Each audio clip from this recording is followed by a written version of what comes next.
terminating versus non-terminating decimal.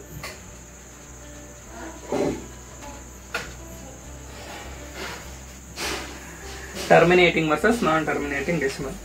Terminating decimal అంటే ఏమి, non terminating decimal అంటే ఏమి ఇప్పుడు నేర్చుకోబోతున్నాం. టర్మినేటింగ్ డెసిమల్ అంటే ఏదైనా ఒక డివిజన్ని, సపోజ్ ఇప్పుడు 2/5 ఉంది లేదా 1/2 ఉంది.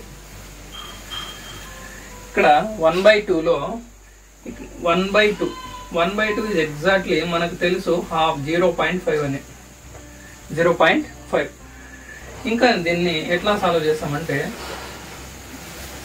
డివిజన్ చేసుకుంటే ఇక్కడ 2లో 1 ఇది కాదు కాబట్టి టేక్ క్యారీ, ఇక్కడ మనము 0 తీసుకుంటాం, 0 తర్వాత పాయింట్ పెట్టుకుని ఇక్కడ 0 తీసుకుంటాం. 2 5 10. ఇప్పుడు రిమైండర్ 0. ఇంకొక ఎగ్జాంపుల్ తీసుకుందాం. 1/5 ఇది కూడా అంతే.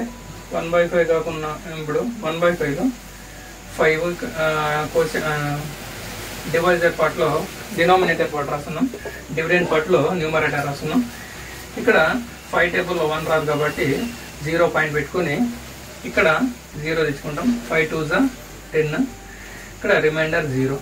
ఈ రెండు ఎగ్జాంపుల్స్లో మనం ఏం గమనించినామంటే ఇక్కడ రిమైండర్ అనేది 0 వచ్చేసింది. ఇక్కడ రిమైండర్ 0 వచ్చింది కనుక దీన్ని ఏమంటామంటే, ఇంకొక ఎగ్జాంపుల్ తీసుకున్నాం. ఇంకొక ఎగ్జాంపుల్ వచ్చేసి 1/3 తీసుకున్నాం. అదేవిధంగా 1/7 కూడా తీసుకుందాం. నా గో త్రూ విత్ 1/3. ఇక్కడ చాలా మందికి ఇక్కడ దీన్నేమో రిమైండర్ అంటారు, దీన్నేమో కోషియంట్ అంటారు, దీన్నేమో డివిడెండ్ అంటారు, దీన్నేమో డివైజర్ అంటారు. Dividend is equals to divisor into quotient plus remainder. ఇప్పుడు ఇక్కడ గమనిస్తే ఈ ఫ్రాక్షన్ లో వచ్చేసి ఇక్కడ 3 టేబుల్లో 1 రాదు కాబట్టి 0 తీసుకుంటే 0 పాయింట్, ఇక్కడ 0 తీసుకున్నాం.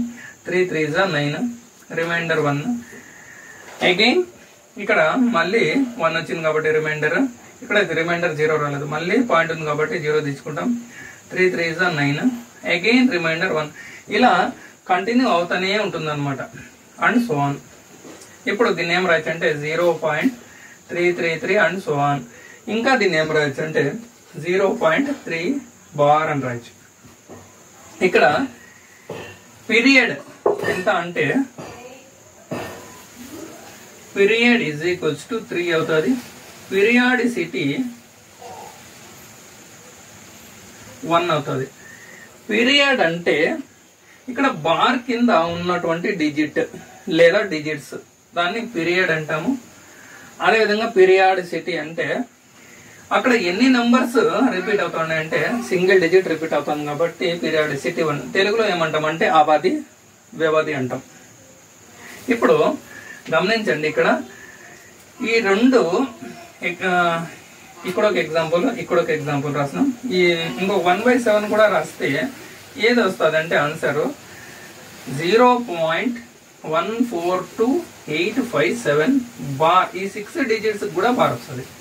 ఇక్కడ పీరియడ్